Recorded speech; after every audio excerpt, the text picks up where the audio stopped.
Hot mic warning.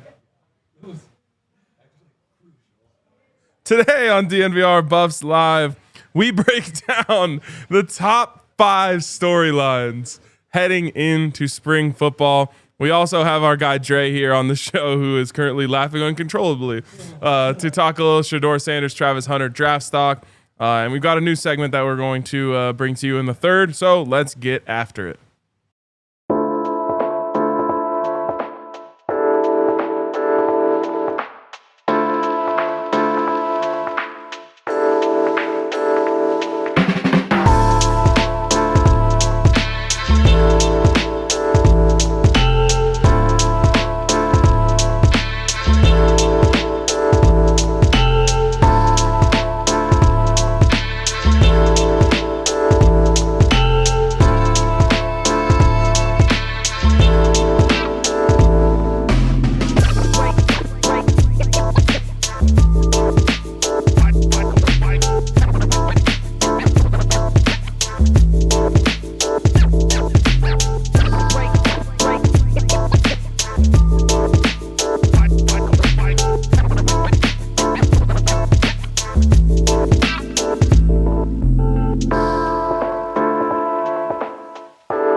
Let's go! Squad!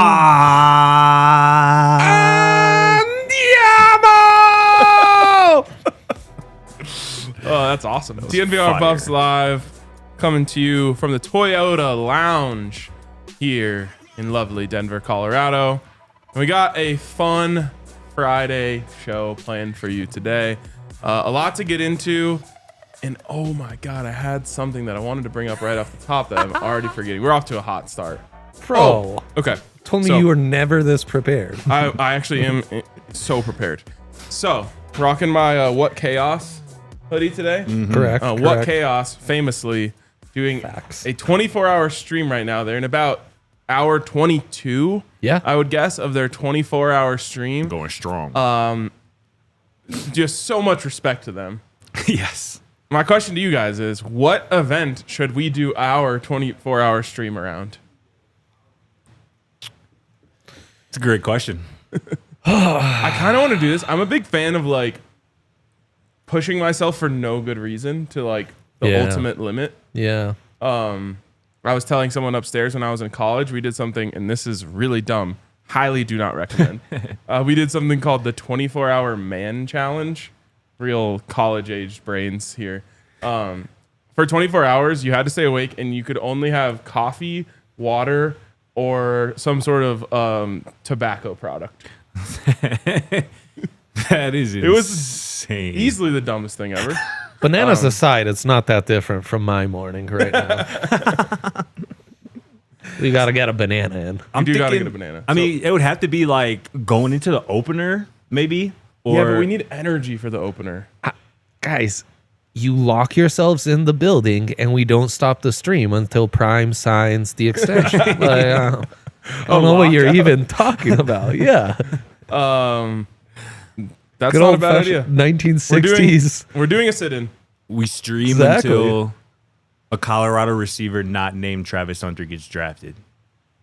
Oh, around the draft. Yeah. That'd be fun. That could be like a couple hours, though. Actually, no, it's going to be a day. At least a day. Yeah. At least probably 24 hours. Yeah. So that could be used to do first and second round in the same night. I know. I don't mind the change. NFL draft 24-hour stream. If you're in, I'm in.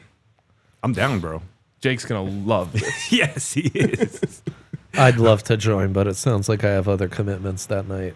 And then the next day. And I think the studios, it's during playoff time, so the studios are spoken for. So we have to find a place that's willing. We could just set up at my house. Okay. I like where this is heading. Yeah. I'm glad I brought it up. This is how great ideas are born, right? This is. Actually, it's a terrible idea. Yeah, but awful. We lose, the viewers win. Period.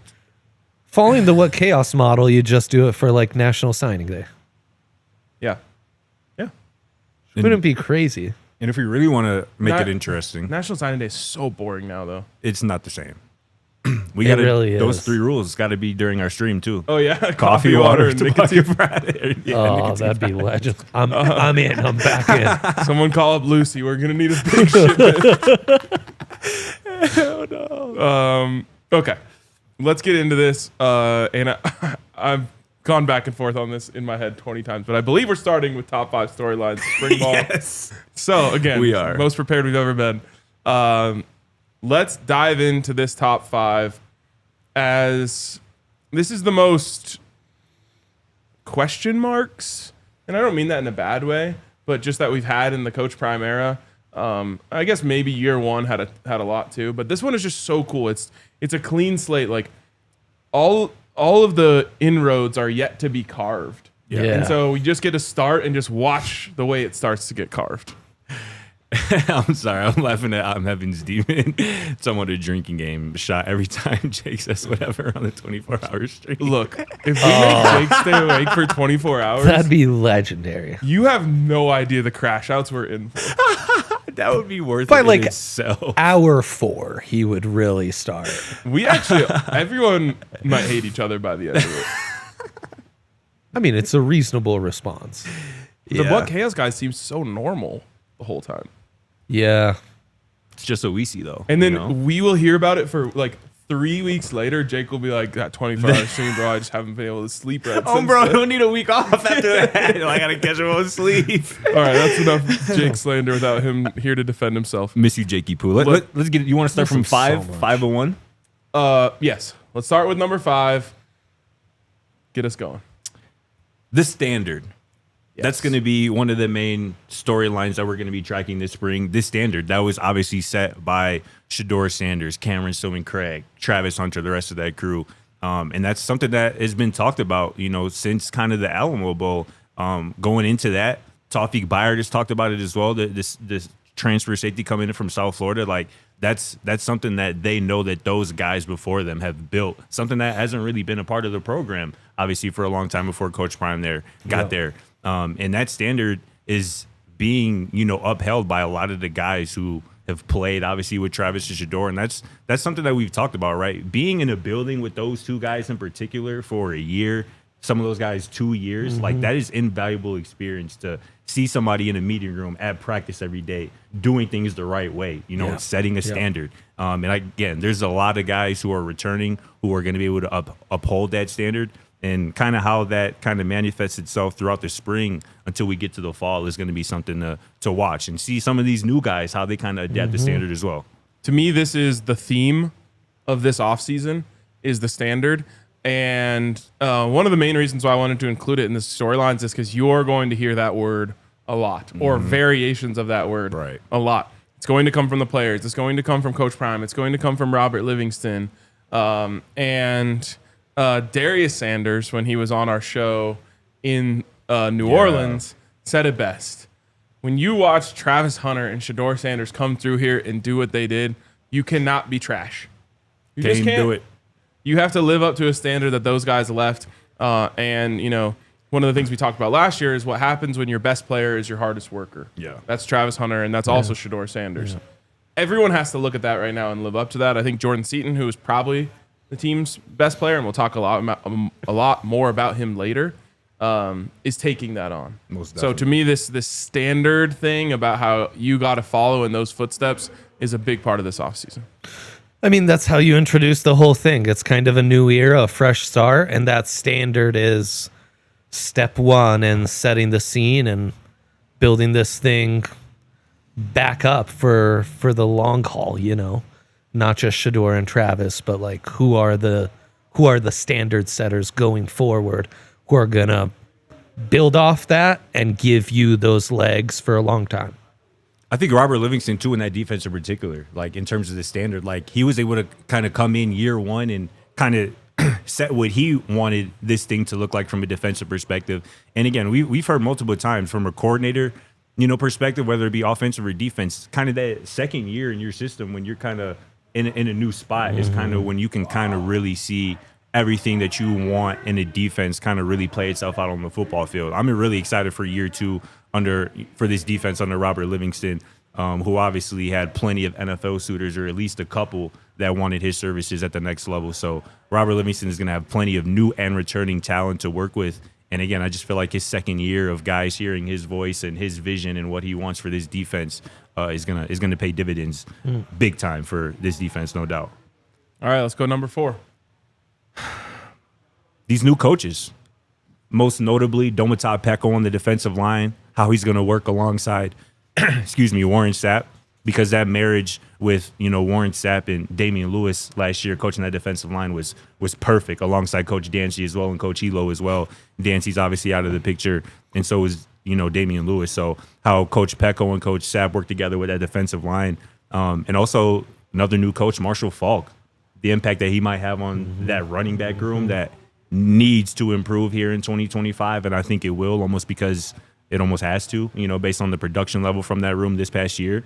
And also, too, we'll kind of get into it, potentially his impact in the future in terms of guys that he's going to be able to recruit or attract to Colorado from the high school ranks, from the transfer portal as well. So the new coaches in particular, again, Domata Peko, him working with Coach Sapp and Marshall Faulk, their first spring, at least talking about Peko and Marshall Faulk in this program here in Boulder with Coach Prime and the crew, is going to be something to watch for sure. Yeah, it's interesting. The first storyline is kind of how do you build off of that foundation that was built? Yeah. You're talking about Livingston and stuff, and now it's how can those new coaches add their blueprint, their imprint, and add to it, right? Also, highlighting the D-line coaches and stuff. At the start of the Prime era, there was a lot of talk on the team building philosophies outside in.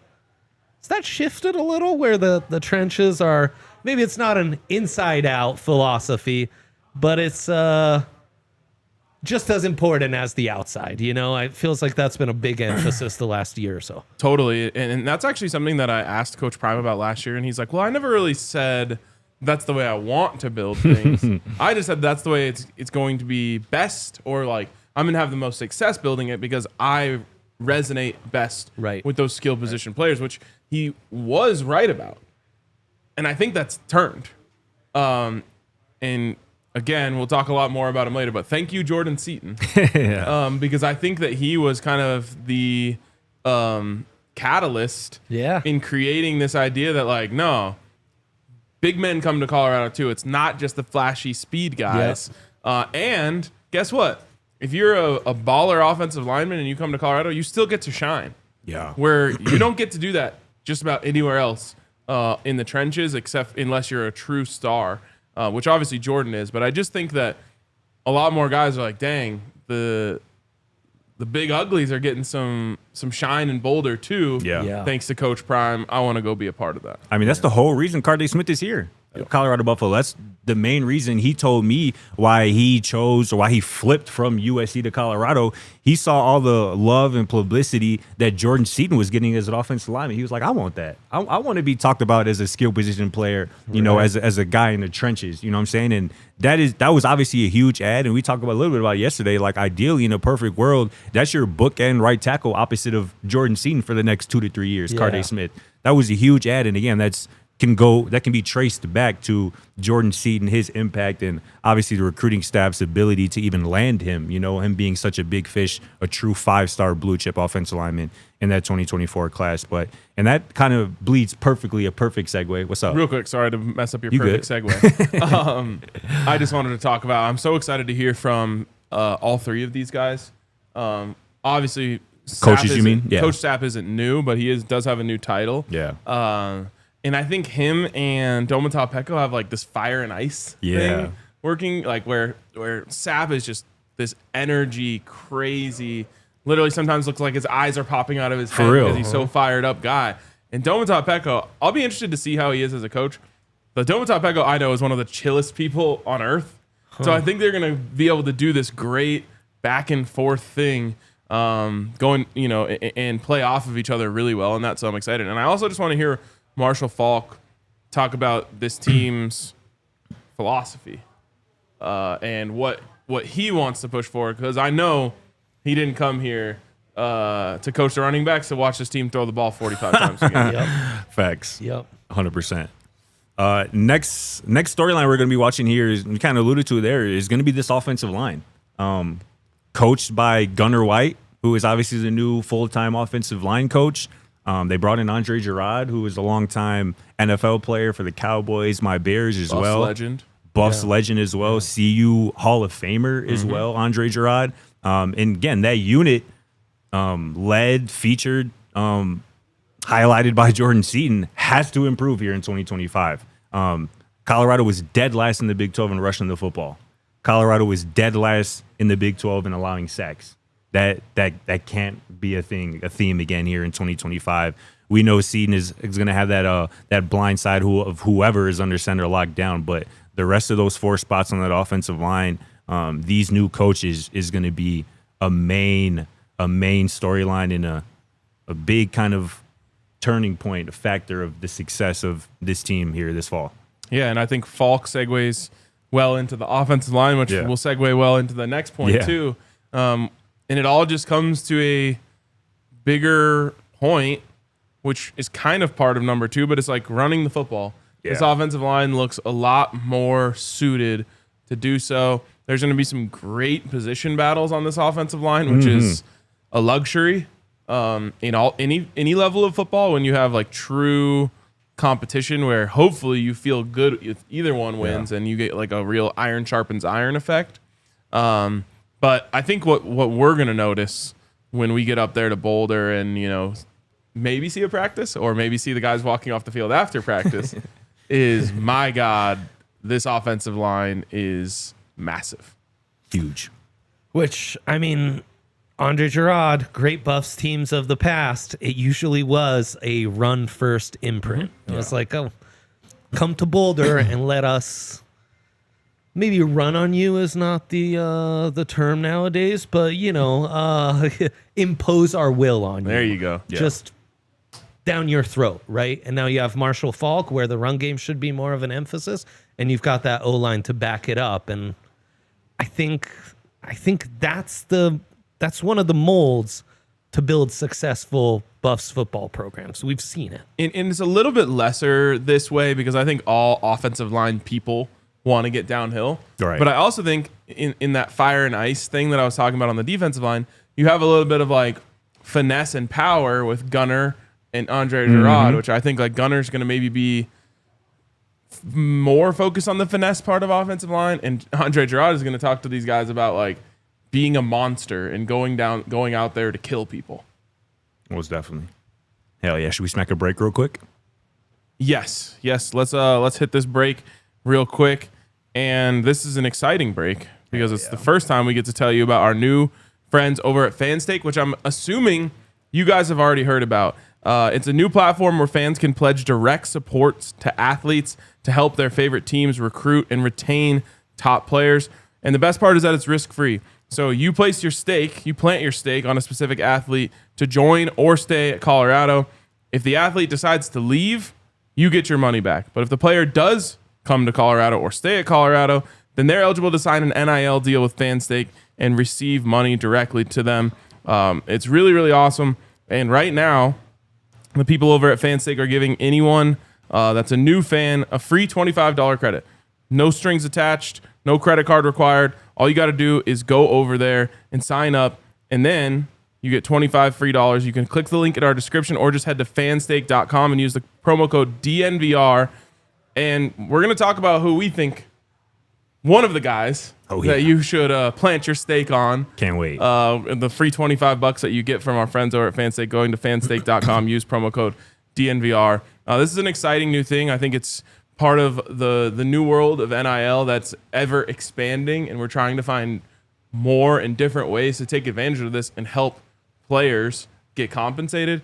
This one's a direct one. So check it out. Go to fanstake.com, use promo code DNVR, get a free $25 credit. Shout out Fanstake and shout out to our new friends over at Timeline. Timeline sells health and longevity supplements featuring their proprietary MitoPure ingredient. MitoPure works with the cells in your body to help reverse age-related decline. The cells in our bodies, they're the building blocks of our life. And Timeline is a supplement that works with those cells to help give you more energy, feel stronger during workouts, and preserve health and mobility as you start to age. The patented ingredient is MitoPure. It's a postbiotic nutrient that clears our dysfunctional mitochondria, aka I've always been looking for that. your cell's battery packs. Now, I never was a science major or really did good in science, but these benefits are just something that anybody you just can't pass up. With regular use, you'll see and feel the difference in the form of improved energy levels, better workouts, faster recovery, more endurance, and so much more. Right now, Timeline is giving you 10% off your order of MitoPure. Go to timeline.com/DNVR today to get started. That's timeline.com/DNVR. Shout out to Timeline. All right. We got 2 left on our list here, going through the top storylines heading into spring ball. And this one, again, kind of goes along with stuff we've been talking about, but it also goes hand in hand with number 1. And I think these two could have been interchangeable for 1 or 2. Yeah. But it's the offensive philosophy. And it's something that I believe will be a big storyline from the coaches and the players when they speak. Yeah. And it's something that we all agree is essential to this team going to the next level.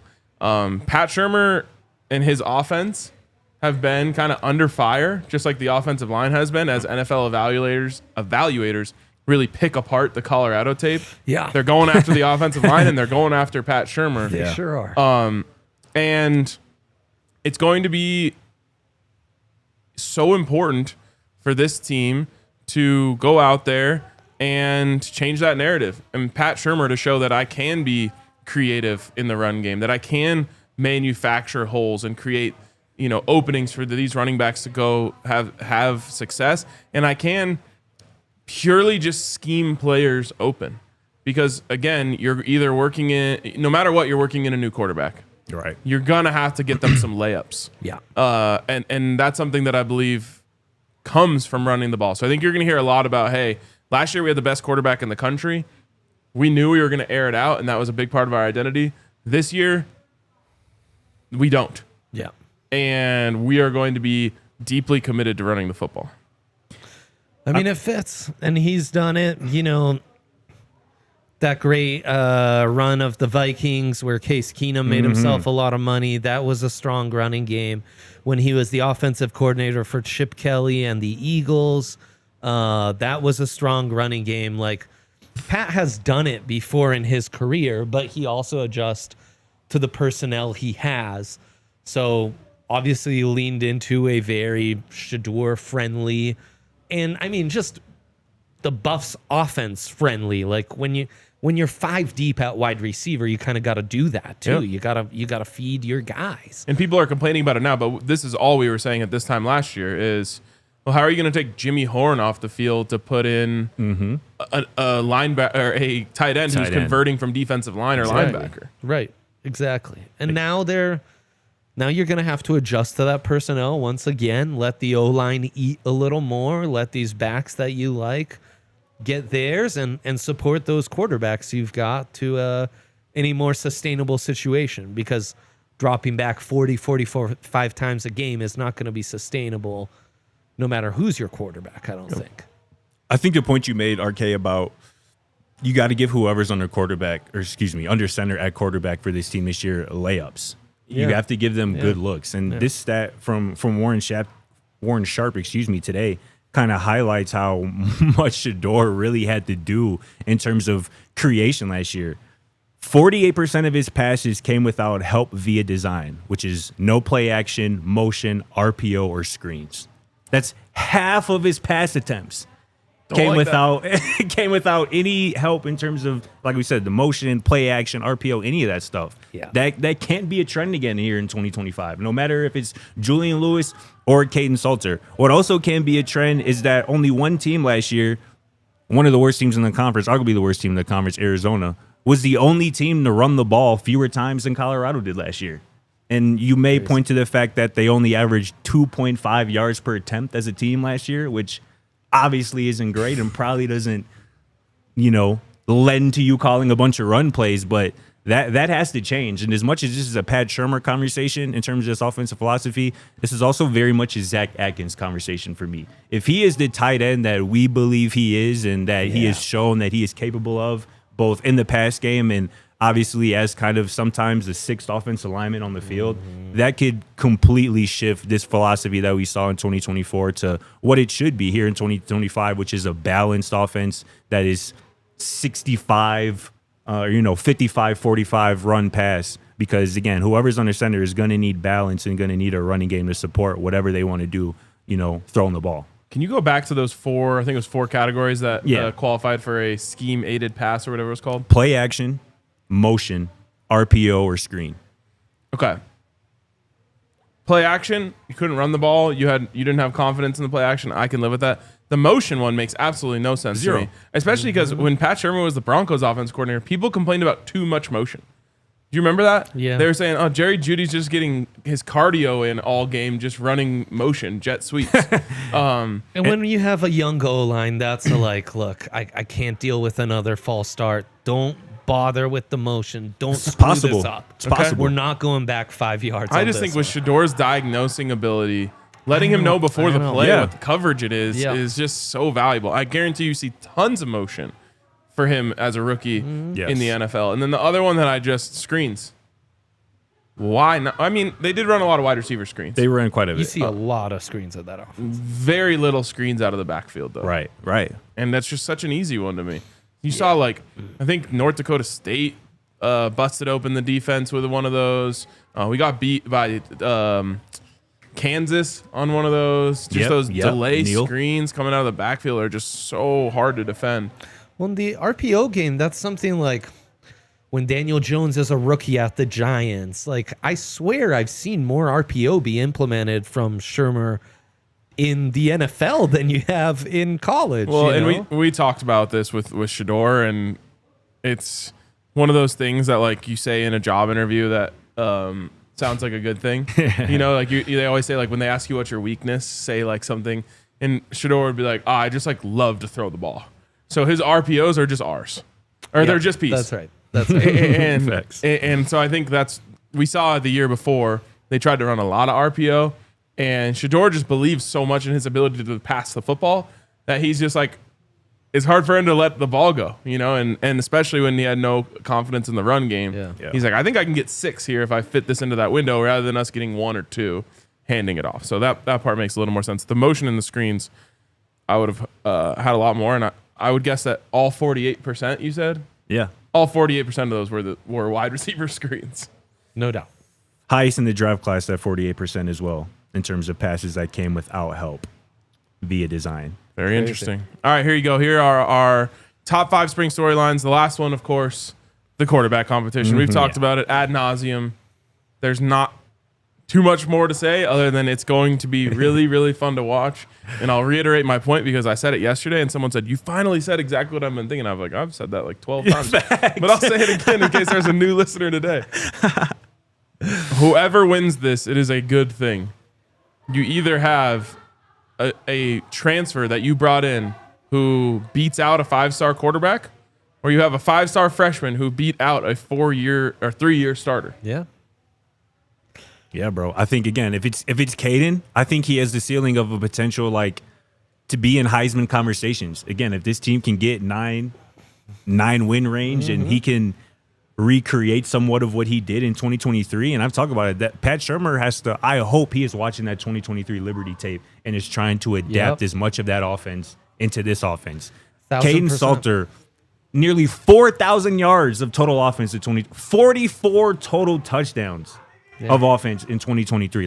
This is an electric player, both with his arm and with his legs. And I just hope and pray that Pat Shurmur can design an offense that, highlights Kaidon's strengths. And again, if it's not Kaidon and if it's Julian Lewis and he ends up being the guy, he's going to enter the 2026 college football season as one of the faces of college football. Yeah, and for good reason. And that is, like you said, that's an exciting reality or future either way it goes. But yeah, this quarterback competition, Juju posted today that, first winter workouts are out the way, and spring ball is up next. So I'm excited for his future, that competition. And it seems like both of those guys are going about the competition the right way. I don't envision it getting toxic, at least from their standpoint, which is so good. So this is gonna be fun, man. Storyline 1 was going to impact storyline 2 a whole lot. And 3. I mean, it's Yes. like I said, kind All of connected, everything kinda. is integrated there. Dre, No doubt. because we've all kind of planted our stake. Do you have a favorite who you think is going to get the job at this point? By the way, I'm sorry, you're going to make people mad with whatever you say. Oh, I am. Yeah. That's a shame. Well, Bo Nix and Salter played each other in a bowl game. Bo Nix's final What a game. ball knower. So Oregon Liberty, facts. I've dabbled in some Liberty tape. No, I'm firmly a Juju guy. Oh, The way I thought you were that going the other way. the way the ball comes out of his hands, he's got it, man. He's got it. He can just sit back there and sling it for the A's and has like true superstar upside from day one. It just comes out of his hand the way like Kyler did, And yeah, I'm all in on the kid. Do you have a comfort Juju at this point? Is it Kyler? Is it somebody else? Something that comes to mind, whether from a college standpoint or even NFL? I think I came up with a clever one months ago when I appeared on the show to talk some Juju. And Shedeur. I think it's. I do see some Kyler in there. I like what you said about the release point because he's certainly not as twitchy. Yeah. He doesn't have quite as live of an arm yet. Obviously, when we're talking about Kyler, we're thinking of him like senior year on. Yeah. But the way it just like comes out of his hand so clean, I can see that. There's some CJ Stroud to his game. I see that as well. But yeah, I got to think through it. All right. Well, that's a fun one. Before we move on, let's give a shout out to our friends over at Elevations Credit Union, Let's go. the home sexiest credit card in world history, and also the second sexiest credit card in world history. Whoa. I know. Number one is, of course, the matte black with the metallic gold buffalo on it. Number two is, of course, the gold with the black buffalo on it. You can get either color scheme over from our friends at Elevations Credit Union. It's the Go Buffs Visa Signature Reward Card. I love this word. Emblazoned with the iconic CU Ralphie logo. Again, tons of benefits as a card holder, but also every time you swipe that card, you're going to get 2 cents donated to student athletes at Colorado. In other words, every single time you swipe, it's a win for you and a win for CU. So shout out to our friends over at Elevations Credit Union. Go to buffscreditcard.com to apply and see full card benefits and details. I ain't gonna lie, watching LeBroncic last night come back in overtime to beat the New York Knicks Cut the tape. Cut the show. We're done here. What's going on right We're now? done. was kind of crazy. Like that was something that has me thinking I'm gonna make some money off the Lakers this year. And the way I'm gonna do it is by logging on to our friends over at Bet365 and getting some real good coin, man. Have y'all heard of the basketball early payout offer from Bet365? I have. Yep. Let me tell people about it if they've never heard, man. Listen, with the Bet365 early payout offer, right? You're a winner if your team goes up by 20 points with an instant payout on straight bets and parlay selections marked as winners. Download the app and use the code DNVR365 when you sign up. It's also breaking news from Bet365. New customers now get $150 in bonus bets when you bet $5 win or lose. Sign up, use the code DNVR365, deposit just $10 and place a bet for $5 to get $150 in bonus bets if your bet wins or loses. Bonus bets can be used on the spread, totals, player props, futures, and more. Whatever the moment, it's never ordinary at Bet365. You must be 21 plus and physically located in Colorado. Please gamble responsibly. If you or someone you know has a gambling problem and wants help, call or text 1-800-GAMBLER. Terms and conditions apply. By the way, do you remember the name that I said on the show the other day when we were doing a Bet365 read? I said I had a premonition. Brock Nelson? Oh, No. Shane? Shane Lowry. Shane. I came onto this show. I said I have a premonition that Shane Lowry is going to win the Arnold Palmer Invitational. Yeah. He was plus 4,500 to win the tournament. It's crazy.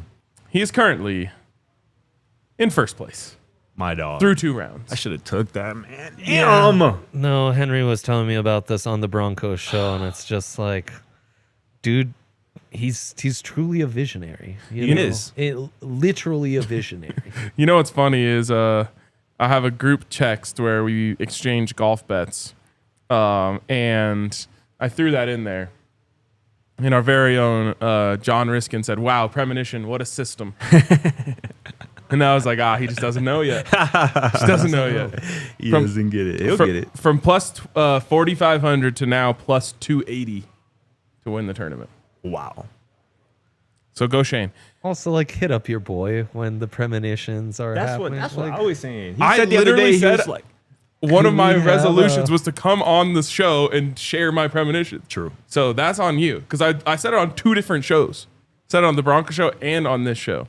So Wait, bro, how is this you on have me? no excuse. How is this on me, bro? No, I gotta hit you up. Like, bro, what's the plays today? Like, I told you on this show. are you talking about Lowry You're sitting specifically? right now- yeah, Facts. yeah, Okay, yeah. got you. You're right. well, yeah, no, I'm doing other stuff. I'm not just watching podcasts all day. brother. Yeah, I guess so. Shit. I can add you to the golf group chat, golf bet group No, chat. I'd rather not, frankly. Probably don't want to be there anyway. It's a lot of other stuff. Okay. Yeah. We brought you here for many reasons, Dre. 1 is vibes.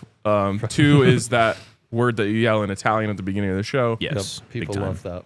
3 is because you are and have been the DNVR draft guru Yes. Correct. for Correct. as long as I can remember. That's how I Since broke onto the scene. 2016. What was my first DNVR draft? Oh, don't do this to me. I think it was Ryan. 2016. Okay. If I were to guess, Paxton, I think. that would be 2016. Wow, you know that off the noggin? Uh-huh. Holy cow, yeah. Yeah. So yeah. Well, might be. Who cares? Who cares? Anyways, That's it's been a right. long Don't get time. lost in the details. And for the first time ever, we are talking in that span. We were talking about Colorado Buffaloes going in the first round. And so I just kind of wanted to get your opinion where you're at on these guys from a true, like, thinking of it from an NFL standpoint rather than thinking of it from a Buff fans standpoint. And I'd love to start with Shedeur. Yeah, I'm a bit shocked by the narratives that are coming out of the draft ecosystem, let's say, on Shedeur recently, because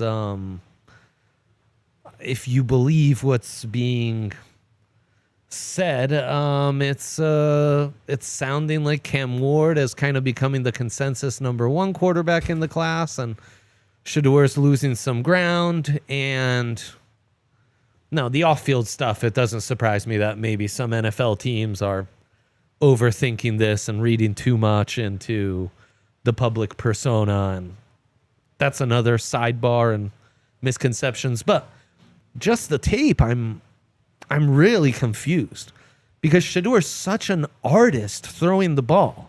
There's no other way to put it. He's an artist.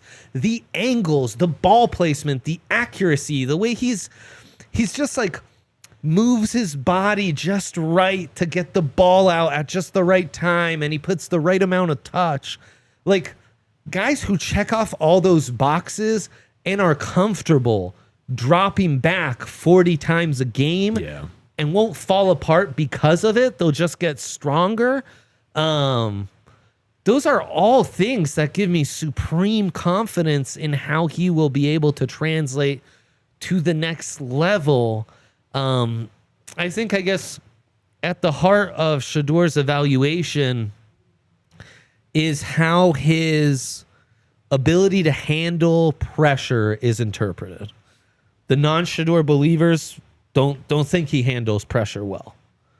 Which, look, there's plenty of moments where he's taken sacks or held onto the ball too long, and we all watching Buffs games on Saturdays would feel frustrated when those plays happen.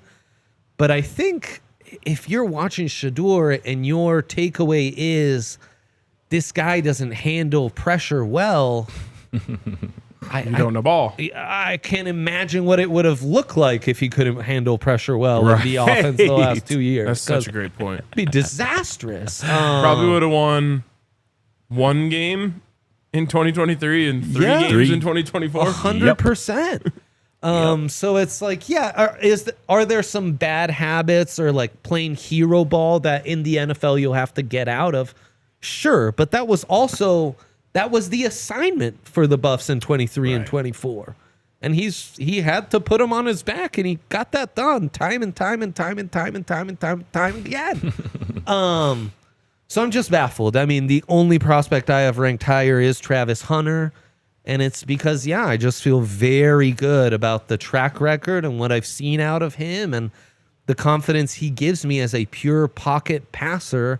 And it's kind of feeling like a repeat of the CJ Stroud narrative. Yes. Where like people forget, but like by draft day, it was a bit shocking that CJ Stroud went top 3. Yeah.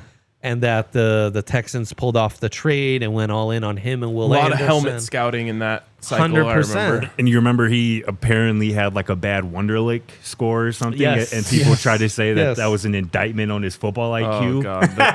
They love that one. They love that one. And the narrative was he doesn't handle pressure well. Yeah. And then he has that game against Georgia where he is under pressure and he actually balled out. Yes. People are like, maybe that's isolated. Yeah. Okay. And it seemed like CJ Stroud's worked out quite nicely. And it's just, I think what missing on Mahomes, what being one of the people who believed in Josh Allen, but maybe didn't believe as much as I should have, I think there's some real value, and I think this with offensive linemen as well, in someone who can drop back 40 times a game and still pull out their best. Be comfortable in that setting. Yeah. Forget the debate, does he handle pressure well or not?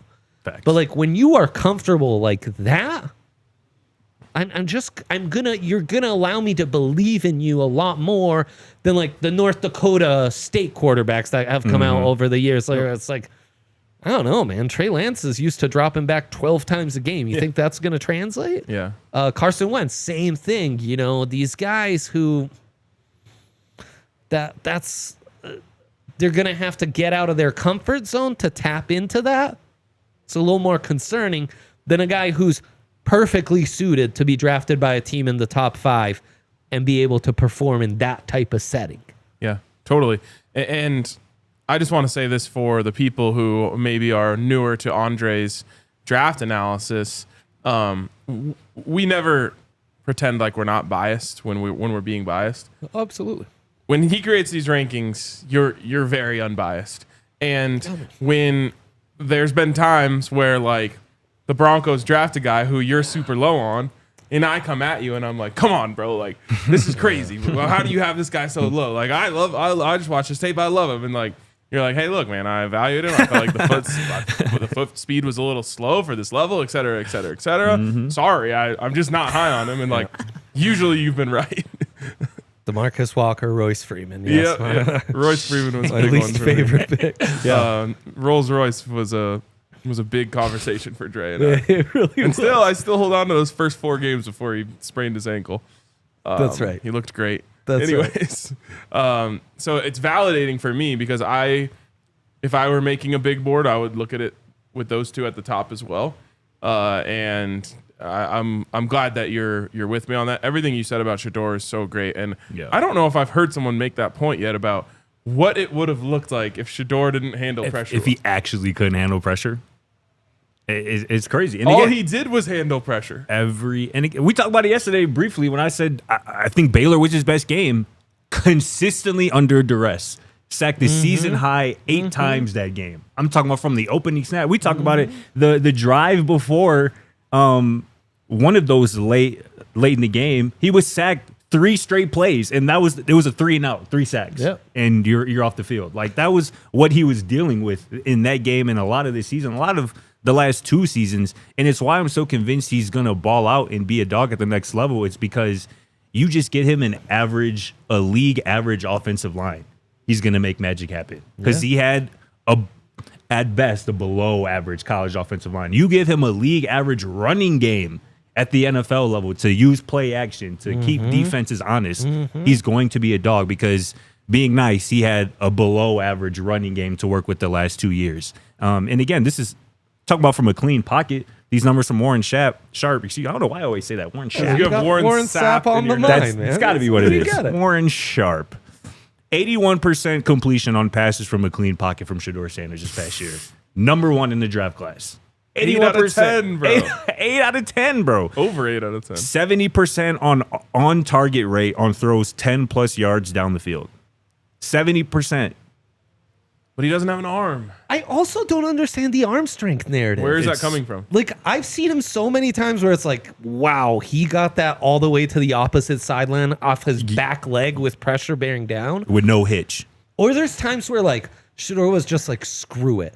5-step drop. And as soon as that back heel hits, he's just letting it fly. And it's like spot on. There's nothing missing off it. It's like, look, man, you don't need some Joe Milton, like, circus freak, you know? Like, actually, really don't want No, that. of course. Actually, really don't want that. there's a difference Circus between, speak is like, crazy. I got to push back on that. you're But I going know what to see you're him saying. at the carnival, you know, Yeah, doing stop. tricks. The Anthony or- Richardson types. Like, yeah, Right, exactly. they really don't want Or, like, that. It's I know what you're saying. Like, you don't just need someone who's, it's like in golf, it would be like a long drive contest guy. Those guys aren't on the tour. Right. 100%. So what I ask anyone who says Shedeur's arm strength is the problem is just like, show me one throw that he didn't make because his arm wasn't there. 100%. And I've had, well, he underthrew a lot of deep balls. Were they completed? Because most of the time they were, or they drew a pass interference. To me, that was by design. If you overthrow a deep ball, nothing can happen. Exactly. If you underthrow a deep ball, multiple good things can happen. Go Buffs! I also think you're like misanalyzing some back shoulder throws there, you know? Well, totally. And again, Yes. I'll show you all the times where he hit someone perfectly in stride on a 9 route. So again, that one doesn't make sense. It's because the ball doesn't fly out of his hand the way that some of these other guys do. Like Kyler's a perfect example of, like, I remember watching him and it's just like, dude, it feels like it's shot out of a cannon every time it leaves his hand. Shedeur doesn't have that. It's a lot smoother of an operation when he throws the football. You said artistry. I mean, that's what I see as well. But again, show me one throw that's like, yeah, this would have been a big play if Shedeur just had the arm to get it there. Agreed. This is something I just made me think about. Kurt Warner tweeted this a couple of days ago, and it immediately made me think of Shedeur and Cam. He goes, I watched so many workout videos of quarterbacks throwing the ball way too hard. Firm but soft is the term I always use. I just don't get it. Why is velocity so talked about when playing quarterback? Yep. It's coming from Kurt Warner, one of the best to ever spin a football.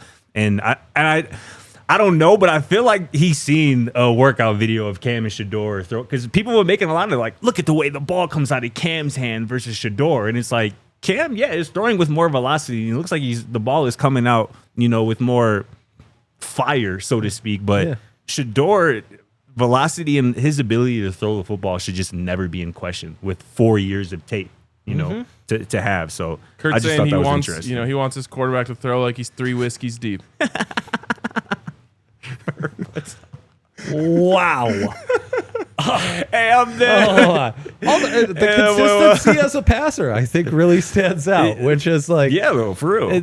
there might not be the highs and lows on any given throw, but the consistency when he's dropping back to pass on Yes. every throw, I think is stands out over guys I've analyzed over the last 10 years. All right, look at us actually having a jam-packed show on a day where we shouldn't have had crazy. really anything. I do want to get to our new segment, though, which we're going to be doing weekly, highlighting a player that we believe you should plant your stake with at our friends over at Fanstake. And this is going to get cooler as the year goes on, because at Fanstake, you can plant your stake with guys who are on the team. Yeah. And you can also plant your stake with guys who you want to be on the team. And if there's anybody that I don't think there's been anyone better in the country in the last couple of years as Dion Coach Prime Sanders at planting his stake. Think about it. Started with Travis Hunter. Mm-hmm. He got him. It moved on to Cormani McLean. He got him. It moved on to Jordan Seaton. He got him. It moved on to Juju Lewis. He got him. When Coach Prime plants his stake, he wins. and it's a beautiful thing. So Well put, eventually Ryan. we're going to get to pick the incoming player Hell yeah. that we want to plant our stake on. But to start, you can also plant your stake on players who are on the team who you want to make sure you keep here. And so you can help them with their NIL efforts over at Fanstake. So today, starting with the best player on the team. Woohoo! And I'd be curious to hear if anyone has an argument for that, but I don't think they do. It's Jordan Seaton. And I love that we're talking about Jordan Seaton on a day that Andre is here, because I remember I love a some little big over a year Seaton. ago, I guess it would be 18 months ago, I told Dre, I have it on good authority that Jordan Seaton is going to be a Buff. Will you watch his high school tape and come on the show and talk about it? Yeah. And at that time, we weren't telling people that we had it on good authority that Jordan Seaton was going to be a Buff. We were just saying, they have a really good chance. Let's talk about him. And Dre came on here and was kind of prophetic in all of the things that he said about Jordan Seaton, essentially being on track to potentially be the next Trent Williams. And I think he's only exceeded the scale through 1 year. Like, he could have had a much lesser year than he had last year, and we'd still be like, yeah, I think he might still be on a Trent Williams track. Yeah. He's ahead of pace, in my opinion, to No being doubt. a top 10, top 5 pick in the NFL draft. Oh yeah, 100%. I'm not that far along, but yeah, it'd be the 27 draft rankings. I mean, he would firmly be one of the first 5 guys I start to stack the board with, no doubt. And I said this, I think, in like week 9 of last year, and I'm curious to see if you agree. I said if he was draft eligible this year, he'd be a first round pick. I think that's right. Drafting freshman O-lineman would be that'd be a fun one. to Just like kinda- close your eyes and pretend he's a junior, and that Facts. was his tape. And he's young. You got, Yeah. Yeah, I mean, you're not right. His athleticism is just incredible for a guy that size. It's just incredible. And it doesn't just manifest itself in how he moves in pass pro. It's in how he's able to just like uproot the opponent that's in front of him. Yeah. And impose his will. It's he's just a beauty to see. Also, Fanstake, that offer they're doing is insane. Like, there's 550 people watching right now. Sign up, use that free $25 towards Buffs players. You've just added 12 grand to the NIL thing. It's crazy. Just like that on Fanstake. Y'all get on that, man. Plant your Crazy. stake. $25, no strings attached. You don't even have to attach your credit card. Do you know what we would have done to add 12K to Buffs football recruiting back in the day, Ryan? That would have been about 12x what we had. Holy cow. So Incredible deal. obviously super excited about Jordan this year. What do you think is the next step for him, Scotty? Bro, how he's already transformed his body since he's been in Boulder makes you think about how he'll look in 2027. You know what I'm saying? Like that. And you said yesterday, it's going to look a lot like Trent Williams probably. Yeah. Like that's the blueprint. And I feel like the next step for him is just continuing to be dominant and being in the conversation as one of the best tackles in all of college football. Like that's his trajectory. I feel like he can be a bit more dominant in the run game. He can get a bit more polished in pass protection, but that's going to come, with the coaching, him working with Andre Gerard, like that's going to be invaluable. You know who played the most offensive snaps for Colorado in 2024? Jordan Seaton. Wow. The most snaps as a true freshman, which is crazy to think about. I mean, 612 pass blocking snaps, only 3 sacks all season. He won a 10-game stretch last season without allowing a single sack. I mean, That's this is as a true freshman. He On a won pass 10 happy football straight. team. Insane. A team that was dropping back 40 plus times a game. Well, that's the bigger, Yes. that is so hard, man. Yes. You are built to want to move forward and maul guys. Instead, you're being asked to go backward And 40 the other team times a game. Knows exactly what you're doing. No, Yes. you're throwing. It's crazy. And it's why everyone can praise the Georgia and Bama offensive lineman who is doing that, who's only having a drop back once in a while. Yeah. To have to do that at 19 as a true freshman and have that kind of success, it's unicorn type stuff. The highest graded true freshman offensive tackle in pass pass protection by Pro Football Focus this past season. I mean, the sky is quite literally the limit, and I don't think you have any argument. This is the best player on the team as a sophomore. On that volume of pass pro reps, it's stupid. It's really unheard of. Like we all had pretty high expectations for Jordan Seaton going into last year, and he blew all of them out of the water, which is crazy to think about. Craziness. And I'll be honest, we sat here on this set several times and tried to temper expectations. Right. Based on everything I've ever known watching college football is don't put too many eggs in the basket of the highly rated freshmen. Yeah. Because Especially at that especially on the position. offensive line. Yeah. Because it's just going to be a transition for them. So we just sat here and we're like, all right, just like give them a chance. It might start off ugly, and like it actually did at the spring game. And everyone was freaking out. That's the left tackle. I even remember like opposing fan bases posting clips of Jordan Seaton getting cooked in the spring game by Tristan Maroy. Tajay. And that was it. That was the rough patch. There's a couple moments in games where he had a slip up, which literally happens to every left tackle ever. Facts. But aside from that, he was, you could argue, as close to perfect as you could ever expect out of a freshman. So No doubt. that's where we're planting our stake this week. And again, you could go over to Fanstake, go to fanstake.com, use promo code DNVR, and plant your stake on Jordan Seaton or anyone else that they have over there. They have quite a few players that you can check out. Again, click the link in the description or go to fanstake.com/DNVR to plant your stake. All right. Let's hear from the people in the Toyota chat to round out this lovely Friday. What are you laughing at? That last comment from FF Buffs 18. He said, sorry, Alyssa. Scotty Pockets, 99% of us despise the Lakers, and your joy is annoying, and it's time to do some Laker daddy spanking again. I hope y'all can do that again as a Nuggets nation. It's not 99%, unfortunately, as I learned during the series last year, which actually made it more fun for me. Yeah. I ain't gonna lie, it was kind of off-putting, the dirty looks I was getting from both of y'all, as I mentioned LeBronchich earlier. Did y'all not like that or something? Y'all didn't like that nickname? That didn't do anything for I don't y'all? like Yeah, anything it's that you said. disgusting. I would literally rather you disrespect my family than say that. Me too, That actually. is crazy. Yeah, it is crazy. That's right. He is to my know. Lord and Savior. How dare you disrespect him like that, Scotty? Oh, man. All right. From East Coast Kev here, we'll start with the super chat. Oh, actually, never mind. Sorry. Just my opinion says, is there a chance CU has 1,000-yard receiver this season? Absolutely. They have nothing but talent. 100%. Yeah. If I had to guess, I would say Omarion Miller. But second, I think would be Joseph Williams. Yeah, man, I'm kind of becoming very bullish on Joseph Williams over the last week. Let's go. Really? Dude had 600 yards pretty much in 6 games, pretty much this last season, like half the season. You know what I'm saying? We ran through a stretch last year. Dre, listen to this, bro. His month of November, first game in November 12, 6 for 112 and a touchdown. Next bad. game, 5 for 158 and 3 touchdowns. Following game, 6 for 126 and a touchdown.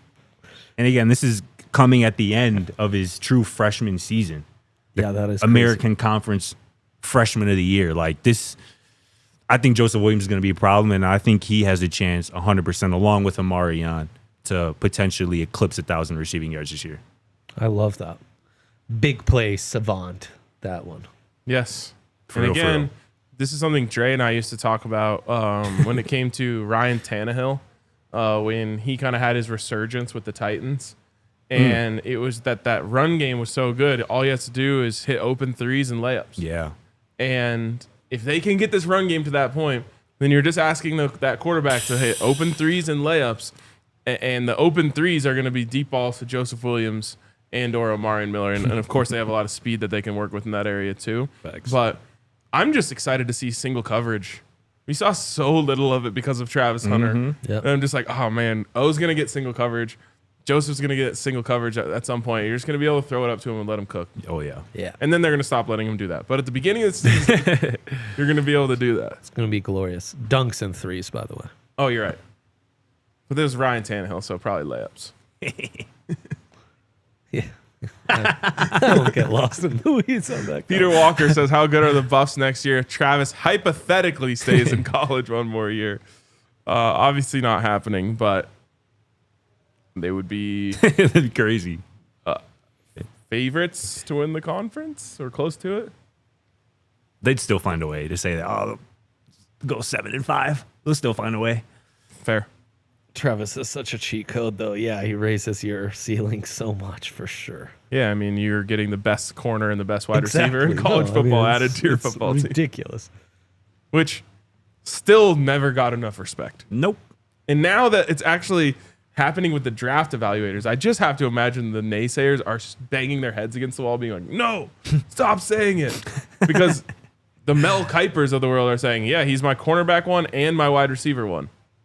Period. And that's what we were saying all year. People are like, no, he's not even top 5 at either position. And then he won the Blitnikoff as the best wide receiver and the Bednarik as the best defensive player in college football. And people still said it wasn't deserved. One of the most insane mind Olympics I've ever seen because people don't like Deion Sanders. It was sick, bro. Open your mind, man. Don't be closed-minded. It's a bad way to be. A super chat from our guy, East Coast Kev. Salter's QB1, then Ponder, then Juju. Whoa, Kev. Calm down. There's no way you start Juju over Salter's college football experience.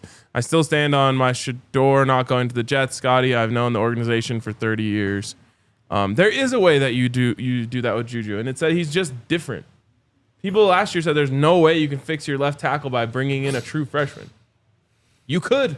It can be done. It's rarer, but we have seen true freshman quarterbacks succeed in college football. And everything we've heard about Juju is that he's just different.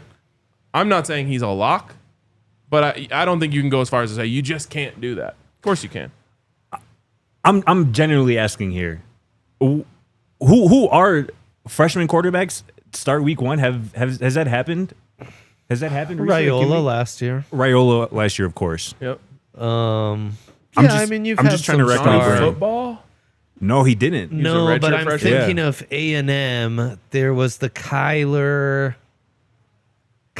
Allen, who Lagway? was the other highly. He didn't start the year, but he played quite a bit as a Did true ball- and freshman. he balled when yeah, he he played. played really good too. I mean, it's There going are to be examples. interesting. I I'm can sure there go are find examples, more. yeah. And again, even if there yeah. aren't, Juju he has been an example beater his whole life. Bro started a state championship game and set a record as a freshman. Yeah. In Georgia. You know what I'm saying? Bro, it should be 500 yards. 500 Over 500 yards. Crazy. True freshman. Highest I level of also Georgia think- football.